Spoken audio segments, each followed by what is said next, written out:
Hello. हा बोला. नमस्कार शेट्टी साहेब. बोला. सांगोलवरून बोलतोय.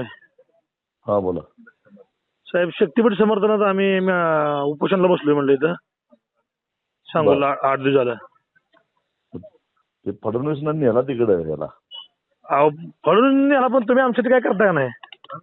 तुमच्यासाठी करायचा काय संबंध आहे? तिकडे वाटोळ वाढलंय शेतकऱ्यांचा. तुमच्यासाठी कोणाला वाटलो कोणाला?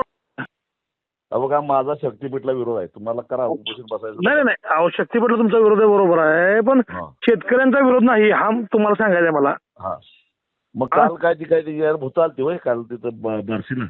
अहो ती काल दलाल होती. कुठे शेतकरी कुठे होती? दलाल होती हो.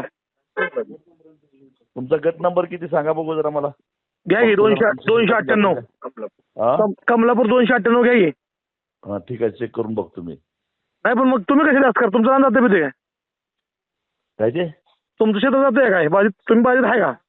हा आमचं गाव जातंय पुरात. गाव जाऊ दे की गाव गेलं म्हणून काय हा, झालं? गाव जाऊन दे. गाव तुमच्या स्वार्थी माणसं लय बघितलं जा बंद कर फोन.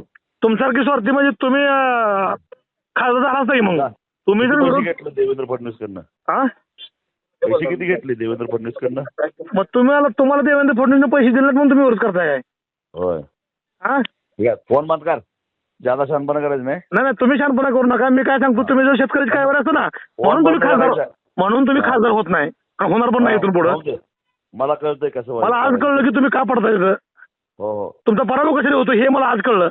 हा कोण ते? हा. मी जबाबदार आहे आणि अजून पण पराभव तुमचा होणार इथून पुढे एवढं लक्षात द्या. काळजी करू नको तू.